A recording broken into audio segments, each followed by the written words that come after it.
Hello বন্ধুরা, তোমাদের সকলকে স্বাগত জানাই আমাদের ইউটিউব চ্যানেলে। তো আজকের এই ভিডিওতে আমরা আলোচনা করব 50টি গুরুত্বপূর্ণ জিকে এমসিকিউ প্রশ্ন ব্যাখ্যা সহ।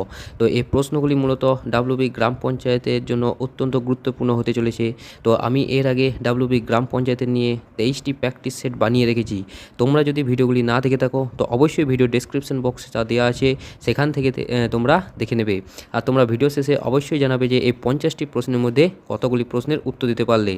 তো চলো শুরু করি। তো দেখো, আজকে আমাদের প্রথম প্রশ্ন রয়েছে, বৃষ্টির জলে কোন ভিটামিন উপস্থিত থাকে? আর বলি, তোমরা যদি প্রশ্নের উত্তরগুলি জেনে থাকো তো অবশ্যই তোমরা আগে কমেন্ট করে জানিয়ে দেবে। তো দেখো, বৃষ্টির জলে কোন ভিটামিন উপস্থিত থাকে?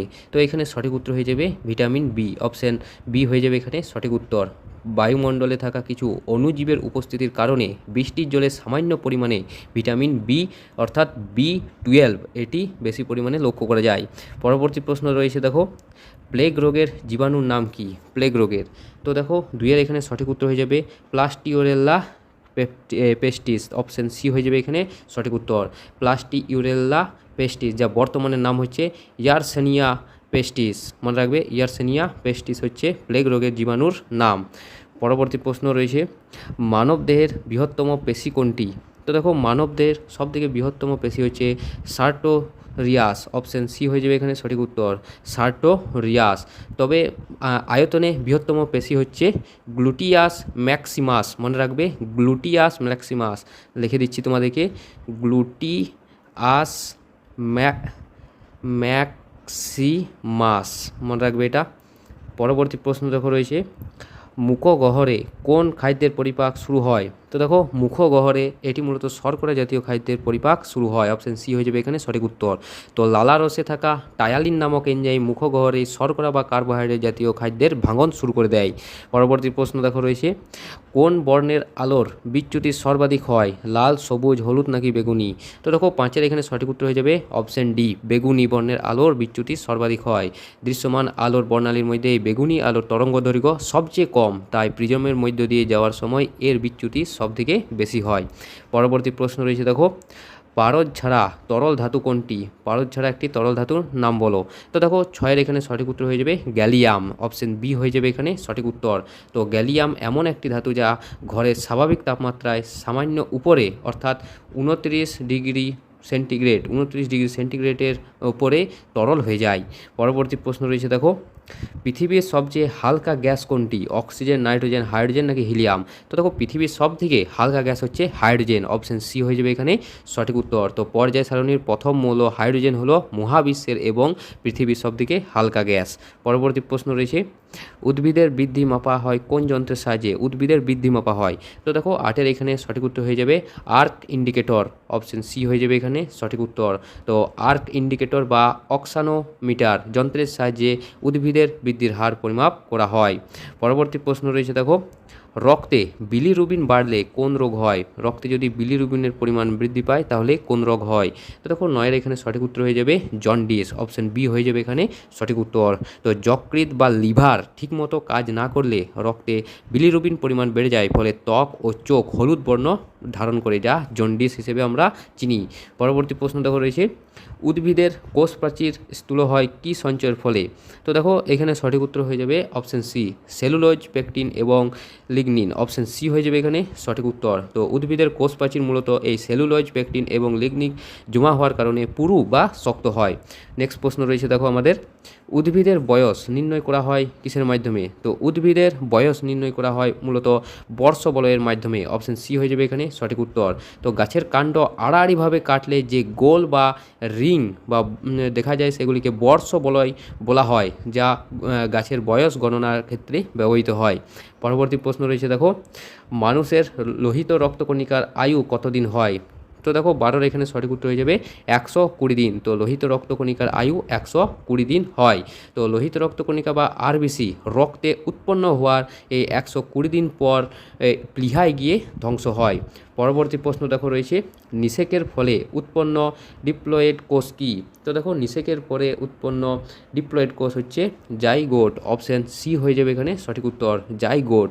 পরবর্তী প্রশ্ন রয়েছে দেখো সমপ্রকৃতির জনন কোষের মিলনকে কি বলা হয়? সমপ্রকৃতির জনন কোষের, তো দেখো এখানে সঠিক উত্তর হয়ে যাবে আইসোগ্যামি, অপশান বি হয়ে যাবে এখানে সঠিক উত্তর আইসোগ্যামি। যখন দুটি জনন কোষ দেখতে এবং আকারে হুবহু একই রকম হয় তখন তাদের মিলনকে এই আইসোগ্যামি বলা হয়। পরবর্তী প্রশ্ন রয়েছে দেখো শুক্রাণু উৎপাদন প্রক্রিয়াকে কি বলা হয়? শুক্রাণু উৎপাদন প্রক্রিয়া, তো 15 এখানে সঠিক উত্তর হয়ে যাবে স্পারমাটোজেনেসিস, অপশান বি হয়ে যাবে এখানে সঠিক উত্তর। এই শুক্রাণু উৎপাদন প্রক্রিয়াকে বলা হয় স্পারমাটোজেনেসিস। তো পুরুষদের এই শুক্রাশয়ের মধ্যে শুক্রাণু তৈরির জৈবিক পদ্ধতির নামই হচ্ছে স্পারমাটোজেনেসিস। পরবর্তী প্রশ্ন দেখো রয়েছে ডিম্বাণু উৎপাদন প্রক্রিয়ার নাম কি? তো দেখো ডিম্বাণু উৎপাদন প্রক্রিয়ার নাম হচ্ছে ওজেনেসিস, অপশান এ হচ্ছে এখানে সঠিক উত্তর ওজেনেসিস। পরবর্তী প্রশ্ন রয়েছে দেখো ফল পাকতে সাহায্য করে কোন হরমোন? খুবই গুরুত্বপূর্ণ প্রশ্ন কিন্তু, ফল পাকতে সাহায্য করে কোন হরমোন? তো দেখো এখানে সঠিক উত্তর হয়ে যাবে option C ethylene, option C ethylene. মনে রাখবে, এটা অবশ্যই মনে রাখবে। তো ইথিলিন হলো একটি গ্যাসীয় উদ্ভিদ হরমোন যা ফলের পরিপক্কতা এবং তা পাকাতে গুরুত্বপূর্ণ ভূমিকা পালন করে। পরবর্তী প্রশ্ন রয়েছে অগ্নাশয়ের কোন কোষ ইনসুলিন নিঃসরণ করে? তো দেখো 18 এখানে সঠিক উত্তর হয়ে যাবে বিটা কোষ, অপশান বি হয়ে যাবে এখানে সঠিক উত্তর। তো অগ্নাশয়ের আইলেটস অফ ল্যাঙ্গারহান্সের বিটা কোষে রক্তে শর্করার মাত্রা কমাতে এই ইনসুলিন খরিত হয়। পরবর্তী প্রশ্ন রয়েছে দেখো অগ্নাশয়ের কোন কোষে গ্লুকাগন নিঃসরণ হয়? খুবই গুরুত্বপূর্ণ প্রশ্ন, ইনসুলিন এবং গ্লুকাগন এই দুটো তোমরা প্রশ্ন অবশ্যই মনে রাখবে। তো দেখো অগ্নাশয়ের মূলত আলফা কোষ থেকে, অপশান এ আলফা কোষ থেকে এই গ্লুকাগন নিঃসৃত হয়। তো অগ্নাশয়ের আলফা অর্থাৎ আইলেটস অফ ল্যাঙ্গারহান্সের আলফা কোষ থেকে রক্তে শর্করার মাত্রা বাড়াতে গ্লুকাগন নামক এই হরমোনটি ক্ষরণ হয়। পরবর্তী প্রশ্ন রয়েছে দেখো প্রতি 100 মিলিলিটার রক্তে শর্করা স্বাভাবিক পরিমাণ কত? তো দেখো প্রতি 100 মিলিলিটার রক্তে শর্করা স্বাভাবিক মাত্রা হচ্ছে 80 থেকে 120 mg, অপশান সি হয়ে যাবে এখানে সঠিক উত্তর 80 থেকে 120 mg। পরবর্তী প্রশ্ন দেখো রয়েছে রক্তে শর্করা বৃদ্ধি পাওয়াকে কি বলা হয়? তো দেখো 21 এখানে সঠিক উত্তর হয়ে যাবে হাইপারগ্লাইকোসিমা, অপশান বি হয়ে যাবে এখানে সঠিক উত্তর হাইপারগ্লাইকোসিমা। রক্তে শর্করার বৃদ্ধি পাওয়াকে বলা হয়। পরবর্তী প্রশ্ন দেখো রয়েছে অতিরিক্ত রক্ত শর্করার রোগকে কি বলা হয়? তো দেখো অতিরিক্ত যদি রক্ত শর্করা বৃদ্ধি পায় শর্করার পরিমাণ রক্তে, তো তাহলে সেই রোগকে বলা হয় ডায়াবেটিস মেলিটাস, অপশান সি হয়ে যাবে এখানে সঠিক উত্তর। তো ইনসুলিনের অভাবে অতিরিক্ত যখন শর্করা বৃদ্ধি পায় তখন সেই অবস্থাকে বলা হয় ডায়াবেটিস মেলিটাস বা বহুমূত্র রোগ। পরবর্তী প্রশ্ন দেখো রয়েছে বিগ সি নামে কোন রোগ পরিচিত? বিগ সি, তো দেখো এখানে সঠিক উত্তর হয়ে যাবে বিগ সি নামে পরিচিত হচ্ছে ক্যান্সার, অপশান বি হয়ে যাবে এখানে সঠিক উত্তর। তো ক্যান্সার শব্দের প্রথম অক্ষরই হচ্ছে এই সি, তাই জন্য একে অনেক সময় বিগ সি বলা হয়। পরবর্তী প্রশ্ন দেখো এডিএইচ এর অভাবে কোন রোগ হয়? এডিএইচ, তো 24 এখানে সঠিক উত্তর হয়ে যাবে বহুমূত্র রোগ। বহুমূত্র রোগ এই এডিএইচ এর অভাবে হয়ে থাকে। তো এডিএইচ হরমোনের অভাবে বৃক্কে জল শোষণ ক্ষমতা কমে যায়, ফলে ঘন ঘন প্রস্রাব বা বহুমূত্র রোগ লক্ষ্য করা যায়। পরবর্তী প্রশ্ন দেখো রয়েছে এসআই পদ্ধতিতে তাপের একক কী? এসআই পদ্ধতিতে তাপের একক, তো 25 এখানে সঠিক উত্তর হয়ে যাবে অপশান ডি জুল। তো আন্তর্জাতিক পদ্ধতি বা এসআই পদ্ধতিতে শক্তির যে কোনো রূপ যেমন তাপ পরিমাপের একক হচ্ছে এই জুল। পর নেক্সট প্রশ্ন রয়েছে দেখো ভিটামিন শব্দটি প্রথম ব্যবহার করেন কে? খুবই গুরুত্বপূর্ণ প্রশ্ন। তো এই ভিটামিন শব্দটি প্রথম ব্যবহার করেন ফ্রাঙ্ক, অপশান বি হয়ে যাবে এখানে সঠিক উত্তর। তো 1992 সালে বিজ্ঞানী কাশ্মীরি ফ্রাঙ্ক প্রথম এই ভিটামিন শব্দটি ব্যবহার করেন। পরবর্তী প্রশ্ন রয়েছে সিগারেট লাইটারে কোন গ্যাস ব্যবহৃত হয়? সিগারেট লাইটারে, তো দেখো এখানে সঠিক উত্তর হয়ে যাবে সিগারেট লাইটারে বিউটেন গ্যাস ব্যবহৃত হয়, অপশান বি হয়ে যাবে এখানে সঠিক উত্তর। তো বিউটেন গ্যাস সহজেই তরল করা যায় এবং দাহ্য হওয়ার জন্য এটি লাইটারে বেশি ব্যবহৃত হয়। নেক্সট প্রশ্ন দেখো এলপিজি কোন দুটি গ্যাসের মিশ্রণ? এলপিজি অর্থাৎ লিকুইডফাইড পেট্রোলিয়াম গ্যাস, তো এলপিজি কোন দুটি গ্যাসের মিশ্রণ? তো 28 এখানে সঠিক উত্তর হয়ে যাবে বিউটেন এবং প্রোপেন, অপশান বি হয়ে যাবে এখানে সঠিক উত্তর বিউটেন এবং প্রোপেন। তো রান্নার গ্যাসে প্রধানত এই প্রোপেন ও বিউটেন হাইড্রোকার্বন হিসেবে ব্যবহৃত করা হয়। পরবর্তী প্রশ্ন দেখো কোন বর্ণের আলোয় সালোক সংশ্লেষ বন্ধ হয়ে যায়? তো কোন বর্ণের আলোয় সালোক সংশ্লেষ বন্ধ হয়ে যায়? তো এখানে সঠিক উত্তর হয়ে যাবে সবুজ আলোয়, অপশন সি হয়ে যাবে এখানে সঠিক উত্তর। তো দেখো ক্লোরোফিল সবুজ আলো শোষণ করতে পারে না, বরং প্রতিফলিত করে, তাই সবুজ আলোয় সালোক সংশ্লেষ প্রায় হয় না বললেই চলে। পরবর্তী প্রশ্ন দেখো, অ্যাড্রিনাল গ্রন্থির অপর নাম কি? অ্যাড্রিনাল গ্রন্থি, তো দেখো 30-এর এখানে সঠিক উত্তর হয়ে যাবে সুপ্রা রেনাল, অপশন সি হয়ে যাবে এখানে সঠিক উত্তর। সুপ্রা রেনাল গ্রন্থি অপর নাম হচ্ছে অ্যাড্রিনালিন গ্রন্থি। তো দেখো বৃক্ক ও কিডনির উপরে অবস্থিত বলে এই অ্যাড্রিনাল গ্রন্থিকে সুপ্রা রেনাল গ্রন্থিও বলা হয়। নেক্সট প্রশ্ন রয়েছে দেখো, মানুষের পৌষ্টিক নালীর দৈর্ঘ্য প্রায় কত? মানুষের পৌষ্টিক নালী, তো দেখো 31-এর এখানে সঠিক উত্তর হয়ে যাবে 8 থেকে 10 মিটার, অপশন সি হয়ে যাবে এখানে সঠিক উত্তর। তো মুখবিবর থেকে পায়ু পর্যন্ত বিস্তৃত এই নালীর দৈর্ঘ্য প্রায় 30 ফুট, 30 ফুট বা 8 থেকে 10 মিটার। পরবর্তী প্রশ্ন রয়েছে দেখো, অতিরিক্ত গ্লুকোজ কোথায় সঞ্চিত হয়? অতিরিক্ত গ্লুকোজ, তো 32-এর এখানে সঠিক উত্তর হয়ে যাবে অপশন বি যকৃতে। তো ইনসুলিন হরমোনের প্রভাবে অতিরিক্ত গ্লুকোজ গ্লাইকোজেন হিসেবে যকৃৎ ও পেশিতে জমা থাকে। নেক্সট প্রশ্ন দেখো, রেডিও কার্বন ডেটিং কোথায় ব্যবহৃত হয়? কি নির্ণয়ে এই রেডিও কার্বন ডেটিং ব্যবহৃত হয়? তো দেখো 33-এর এখানে সঠিক উত্তর হয়ে যাবে জীববাষ্পের বয়স নির্ণয়ে, অপশন বি হয়ে যাবে এখানে সঠিক উত্তর। তো কার্বন 14 নামক তেজস্ক্রিয় আইসোটোপের ক্ষয় মেপে প্রাচীন জীববাষ্পের বয়স বের করা হয়, যার পদ্ধতির নাম হচ্ছে এই রেডিও কার্বন ডেটিং পদ্ধতি। নেক্সট প্রশ্ন রয়েছে দেখো, যৌন ক্রোমোজোম ছাড়া অন্য ক্রোমোজোমকে কি বলা হয়? তো দেখো 34-এর এখানে সঠিক উত্তর হয়ে যাবে অটোজোম, অপশন বি হয়ে যাবে এখানে সঠিক উত্তর অটোজোম। তো মানুষের দেহকোষে 46 বা 46টি ক্রোমোজোমের মধ্যে 44টি রয়েছে অটোজোম এবং 2টি রয়েছে সেক্স ক্রোমোজোম, তোমরা মনে রাখবে এটা। পরবর্তী প্রশ্ন দেখো, রাসায়নিক দূত নামে কাকে বলা হয়? রাসায়নিক দূত, তো দেখো 35-এর এখানে সঠিক উত্তর হয়ে যাবে হরমোনকে, অপশন সি হয়ে যাবে এখানে সঠিক উত্তর। তো হরমোন দেহের এক স্থান থেকে উৎপন্ন হয়ে দূরবর্তী কোষ বা অঙ্গে বার্তা যোগান দেয় বলে একে রাসায়নিক দূত হিসেবে বলা হয়। নেক্সট প্রশ্ন রয়েছে দেখো, মিউটেশন তত্ত্বের প্রবক্তা কে ছিলেন? মিউটেশন তত্ত্বের, তো এখানে সঠিক উত্তর হয়ে যাবে মিউটেশন তত্ত্বের প্রবক্তা হচ্ছে দা ভ্রিস, অপশন সি হয়ে যাবে এখানে সঠিক উত্তর।